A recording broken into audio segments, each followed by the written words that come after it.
A man named Ben Richards, a blue-collar worker in the slums of Co-op City, has been fired from work and is unable to afford flu medicine for his 2-year-old daughter, Kathy. He returns home and watches a show while he waits for his wife to return. Sheila, Ben's wife, returns and discovers that Kathy is really burning up. Kathy is given a temporary drop of medication. He tells her that the meeting with his manager didn't go well. She encourages him, saying that they're in this together. Ben has little time to think of what to do to save his daughter and get a better life for his family. Sheila works at the Libertine, where she gets tips out of the most desperate losers that come around. Ben isn't happy and would appreciate if she doesn't work there anymore because she could end up dead in a dump. Consequently, Ben opts to sign up for a show where he would earn some decent amount of money, but definitely not the Running Man show, because people who sign up for the Running Man never return. The United States is ruled by the network, an authoritarian media network, and most viewers live in abject poverty and poor healthcare, but the network instead placates the masses with violent game shows and reality TV, of which the most popular of them all is The Running Man. A sick man comes to try out the show but falls down, and when Ben helps, he gets into trouble. Ben was hired by Segan, where he was fired for insubordination. He is prone to anger at any slight provocation. Ben meets Laughlin, a CO worker at Segan and now a contestant at The Running Man show. Laughlin and Ben meet Timothy. Ben and the others undergo training for the show, and he is determined to win, although it's not the Running Man show, where runners can win $1 billion by surviving 30 days while being hunted down by the network's 5 hunters, led by the mysterious Evan McCone, as well as ordinary citizens. Ben is auditions and is assessed by a woman who identified him as officially the angriest man that has ever auditioned for the show. During the final assessment, the contestants change into the required jumpsuit, and it happens that Ben, Laughlin, and Tim are all in red. They are unexpectedly chosen for the Running Man. Ben gets the opportunity of meeting Dan Killian, who convinces him to join the show, saying that it's not death that man should fear, but never beginning to live. He argues that some critics say the Running Man represents a return to the barbarism of the Roman Colosseum, but he disagrees. Ben refuses to join the show. Then Killian tells him that he is aware of his family crisis and offers him an envelope containing a significant signing bonus, but Ben declines. He tells Ben that the most anyone's ever won on another show is $1,000 new, though a tremendous sum, but is definitely not enough to get his family out of the slum side for good. Whereas on the Running Man, merely surviving a single week would put his family in the top 1% of global wealth, $86,000 new. Killian believes Ben has what it takes to win the Running Man. They've had men come close, 29 days in season 1 of the show, but it's going to take someone special to go the full 30 days. He sees Ben as having the traits that can win the game. You have what it takes to win this game. After convincing the frustrated man of all possible reasons to join the Running Man, Ben signs up, and Killian offers a safe house for his family through Agent Doug, his family alliance liaison. Since he can't return home, he sends Sheila the money through Doug and sets up a video call with her. Sheila is unhappy because he signed up for the Running Man. He promises to be back. After Ben is given a standard room to prepare his body and mind, it's showtime. He's given the running band for timers, reminders, and rewards. Ben meets Bobby Thompson, the host of the Running Man show. The show offers over $10 million new to ordinary people who reveal the location of the Running Man. Ben should expect to be hunted by the world, as well as the elite mercenaries sent by the show to kill him. Bobby introduces Ben as a healthy 35-year-old man who thinks he's too good to work for a living. Bobby is good at hosting the showbiz and introduces Sheila as a night witch who only takes the best tips at the Libertine and will be receiving the $1,000 of money Ben earns on the show. At first, the crowd hates Ben's guts. Killian tells Ben that every goon he kills wins him a $10,000 new bonus. The contestants are lined up and are given a $1,000 new running advance and 12-hour running start. Also, the hunters won't hunt until the Record and Report app goes live the following morning. The running cam must be used to tape 10 minutes of on-cam ham per day and drop them in a network drone express mailbox before midnight each day, or they'll be disqualified from further winnings, but still hunted for 30 days. The grand prize for 30 days is now $1 billion new, but they must first get past the hunters led by Chief Mac Cone. The contestants are dropped into the show and provided basic items needed to start the event. Ben takes a taxi and is recognized by the driver as a contestant from the Running Man show. He runs away and refuses to pay his taxi fare. Ben finds Molly, an old pal who is very much disappointed at him for joining that devilish show. Ben needs 2 IDs and a gun. Molly tells Ben that he put him in danger for coming here now. Regardless of his feelings towards the show, Molly assists Ben with what he needs. Ben acquires a perfect disguise, passport, contact lens, and glasses. Then Molly advises him to find the busiest place and disappear in the crowd. Ben goes to the train station, where he pays and boards a train to New York City, where he checks into the Brandt Hotel, immediately making a 10-minute tape of himself, which he places into the express mailbox across the street. Seems pretty easy, right? It gets intense. The following morning, Ben watches the live feed of the hunters killing Tim. Molly is caught and made to reveal Ben's location, disguise, and attire.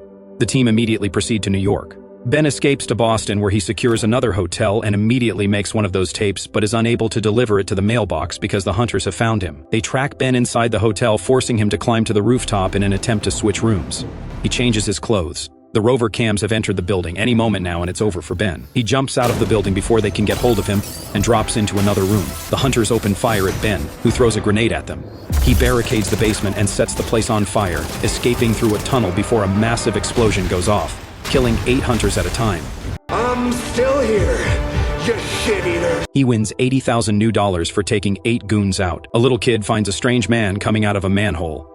Ben grabs the kid, who tells him that his big bro can save his life. The kid helps Ben drop off the tape and later brings his brother, Bradley Throckmorton, an anti-network activist who has been attempting to expose the network's propaganda and deceit. Bradley shelters Ben at his home. When Ben sees that Bradley's sister, June, is sick just like Kathy, he offers them $500 new.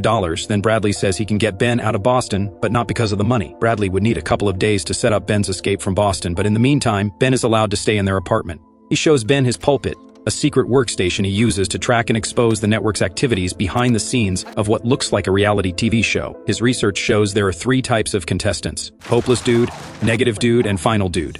He also reveals that the network cheats because they have everything it takes to track a person down. Basically, by the end of week 2, ratings usually peak because the crowd wants blood. Bradley tells Ben that he is the final dude, and the network will squeeze every last drop of ratings out of him, and so he has to find a good place to hide in order to set himself up for the biggest underdog win in game show history. In his next tape, Ben exposes the network for being responsible for the radioactive dusts from the munitions factory that has been giving kids cancer. Unfortunately, Ben's broadcast is replaced with a foul-mouthed deepfake of himself, angering the public, including Bradley's mom, who immediately kicks Ben out of her house. Anyone who kills Ben will now get $20,000 new.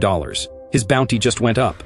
Bradley and his little bro hide Ben in the trunk of their car, but they are ambushed on their way out of Boston. Bradley uses his brakes to take both men out. When they arrive well out of the city, Bradley tells Ben to catch a train to Maine to meet Elton Parakis, a fellow activist. Ben takes the train, and a few hours later he arrives in guise of a blind priest, but is soon spotted and chased down the street by ordinary people who want the $20K the network promises to give. Ben jumps into a moving train and escapes his assailants. Game on! Friday night, Ben Richards lives on. He finds a group of displaced people watching the Running Man show. Ben watches as Laughlin is taken out by the hunters with explosives planted inside her car.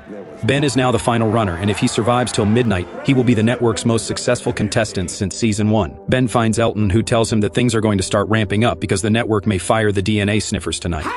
Elton's mom is glued to the show and wonders if Ben is in Maine. Meanwhile, he's actually inside her house. She's fairly deaf, but definitely not blind, and this will be a problem because she wants Ben to be killed. Elton's dad used to be a good cop who quit in protest when the network privatized the local police. Elton reveals that before his dad was killed, he refurbed a Cold War shelter which he found in a nearby forest. One can survive down there for 3 years, but Ben will only use it for 2 weeks. Hardcore. It's you against the world either way, brother. Elton shows Ben a special issue on the network's most heinous crimes with his face on the cover. Meant to be distributed immediately, he wins. You're the initiator. I'm not. Ben drops a message for his sick daughter in his next tape. Elton's mom finds Ben in the house and wants to call the authorities, but is held back by Elton, who shockingly alerts the authorities himself. In 5 minutes, they unleash fire on Elton's house. His mom refuses to get into the safe room, so he pulls her inside. Elton treats the authorities to a 5 minutes welcome with booby traps, taking them down one after the other in what he describes as fun and all to avenge his father. Ben and Elton prepare to flee in a buggy, but one of the hunters stabs Elton. A fight breaks out between Ben and a mercenary, then Elton cuts the hunter to buy Ben time to escape. The duo escape into the woods, but when they cross the bridge, Elton is taken out by Mac Cohn. The angry Ben crashes the buggy into the hunter from the tunnel and jumps off the buggy straight into the river. There are now 4 hunters after Ben. His survival has earned the support of the poor and working class. Ben travels north into an abandoned city after discovering that a land development has paved over the bunker. He begins to get paranoid. After all what he's been through, he is now always 1 step ahead of the 4 hunters. With the authorities after him, right there on the highway, Ben hijacks the car of a wealthy lady, Amelia Williams. With yourself. At first, he just asks her to drive him to safety away from the pursuing hunters, but she is so mad at him for criticizing her driving. 2 guys in a truck pull them over to rescue Amelia, only for the network to gun them down off the cameras. She agrees to help him after seeing televised deepfakes of herself screaming for help from the car window, which actually didn't do. Welcome to the Running Man. Amelia is now taken to be held hostage by Ben. You disgust me. I'm not a bad person. No, do not start crying. Reaching an airfield, they take off in a jet to Canada, guarded by Mac Cohn. Killian calls to offer Ben his own show as the network's newest hunter if he kills Matt Cohn and the remaining hunters, broadcasting footage of them murdering Sheila and Kathy to drum up support for Ben. Enraged, Ben kills the hunters posing as the flight crew, and Matt Cohn reveals himself as a former runner who took Killian's deal after nearly winning the first season. Killing McCone, Ben sends Amelia to safety with a parachute and Elton's revolutionary pamphlets. Killian gives Ben the chance to accept his new show on live TV, but Ben instead pleads for viewers to hunt down Killian and his fellow executives. Okay, have it your way. The network redirects the jet to their headquarters, airing a deepfake of Ben threatening to crash into the building, but before this can happen, the plane is shot down out of the sky by a missile. Bradley posts a video revealing that the plane's black box was recovered with an unaltered recording of Ben's conversation with Killian. The truth exploded like a nuclear blast. I will see you in hell and laugh in your face. This incites a massive revolution, and Ben, who had survived the crash using the plane's auto-eject function, reunites with his family and quickly returns to the show where the audience have taken law into their own hands to destroy the network. Ben is now the face of the revolution. Before the next season of The Running Man, Bobby quits and leaves the host to Killian. When a riot breaks out, Ben, who had returned to the show, emerges from the rioting crowd and terminates Killian for good. Go on. I'll give you a head start.